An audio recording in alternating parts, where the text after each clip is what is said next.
एक ऐसा सेक्टर है जिस पे हम सब इन्वेस्टमेंट करना चाहते हैं या उसे अडॉप्ट करना चाहते हैं, वो है एआई, आर्टिफिशियल इंटेलिजेंस। और इसी सेक्टर को हमें कैप्चर करने के लिए इन्वेस्टमेंट के ज़रिए से हमें बहुत सारे डेटा सेंटर चाहिए, जो डेटा सेंटर डेटा कलेक्ट कर सके, उसे एनालाइज कर सके और उसे प्रेडिक्शन करके कुछ आउटपुट निकाल सके। तो आप इमेजिन करो, ये जो नया टेक्नोलॉजी है ये इतना ज़्यादा स्प्रेड होगा आगे जाकर, कंप्यूटराइज होगा या इतना यूज़र फ्रेंडली होगा कि हम इमेजिन भी नहीं कर सकते। जैसे कि 90s में जो इंटरनेट आया था वैसे समझो ये आया है। इसे हम टैकल कैसे कर सकते हैं कि ये सारा ये नथिंग बट है कि क्या है, ट्रिमेंडस अमाउंट ऑफ डाटा इसमें कलेक्ट होता है। कलेक्ट होने के बाद उसे एनालिसिस होता है, कुछ प्रोसेस किए जाते हैं, उसके बाद आउटपुट निकल के आता है। तो ये सब करने के लिए हमें चाहिए डाटा सेंटर। और डाटा सेंटर आप इमेजिन करो कि ऐसा वेयर हाउस है जहाँ पर पूरे के पूरे मशीनरीज रखी है जो कि हाइपर स्केल पे काम करती है, एंड टेक्नोलॉजी के ऊपर काम करती है सब चीज़ें। तो उसमें कितना, और 24 आवर्स वो रन हो रही है। तो उसे रन होने में क्या चाहिए, इलेक्ट्रिसिटी। और वो इतना हाई लेवल पे रन होगी तो ये मशीन हीट भी कर सकती है। जैसे मानो कि एक ओवन है कि जहाँ पर तपते ही जा रहा है, तो मशीन तो एक टेम्परेचर के बाद वर्क करना, अपना परफॉर्मेंस करना छोड़ देगी या उसमें कुछ प्रॉब्लम आ सकते हैं, तो उसमें कूल रखना बहुत ज़रूरी है। यानी कि दो चीज़ों के लिए ट्रिमेंडियस अमाउंट ऑफ इलेक्ट्रिसिटी लगने वाली है। एक तो मशीनरी रन होने के लिए continuously over the period 24 hours, और दूसरी बात यह है कि उसे कूल रखने के लिए, कूलिंग सिस्टम के लिए हमें भी इलेक्ट्रिसिटी चाहिए। तो आप समझ सकते हो इतना कितना वास्ट टॉपिक है कि एनर्जी कितना बड़ी अपॉर्चुनिटी है इन्वेस्टमेंट के लिए।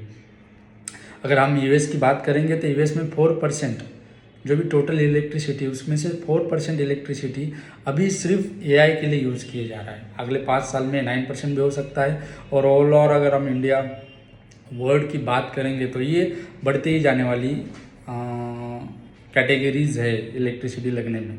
तो हम उसे टैप कैसे कर सकते हैं, तो आपको अगर याद होगा तो निर्मला सीतारामन ने एसएमआर यानी कि small modular reactor, nuclear power से हम ये डिमांड पूरी कर सकते हैं।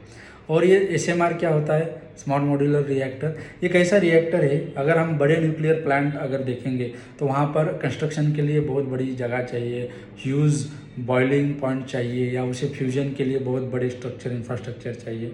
लेकिन एसआरआर में हम ये रिड्यूस कर सकते हैं। जैसे मानो कि नैनो टेक्नोलॉजी है, बड़े को हम छोटा कर रहे हैं और उसे जितना चाहते हैं, जैसे हम फॉर एग्जांपल गूगल है, गूगल को अगर कोई डाटा सेंटर रन करना है तो वो अपना खुद न्यूक्लियर पावर प्लांट इस्टेब्लिश करेगा और वो ऑपरेट करेगा एसएमआर मॉड्यूल पे, जहाँ पर उसको जितनी इलेक्ट्रिसिटी लगती है उतनी वो प्रोड्यूस करेगा। इससे होगा क्या, दो हो गए, कार्बन डाइऑक्साइड जो नहीं होगा, जो हम कोल के जरिए जो इलेक्ट्रिसिटी बनाते हैं तो कार्बन डाइऑक्साइड प्रोड्यूस होते ही रहता है।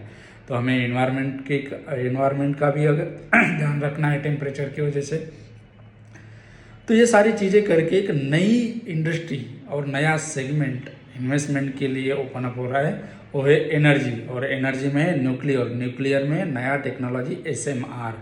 अगर आपको इसको और भी सारे टर्मिनोलॉजी चाहिए एसएमआर की, जैसे कि डायरेक्ट स्टॉक जो इसमें काम करते हैं, जो कंपनियां इसमें काम करती है, जो टेक्नोलॉजी इसमें यूज़ होता है, तो इस वीडियो को लाइक करो, शेयर करो, सब्सक्राइब करो और खुद इस टॉपिक पे ऊपर रिसर्च करो, अपॉर्चुनिटी ढूंढो, नीचे कमेंट करो, और नया इस टेक्नोलॉजी में नया वीडियो के लिए मुझे कमेंट करो तो मैं और नया वीडियो बना सकूँ।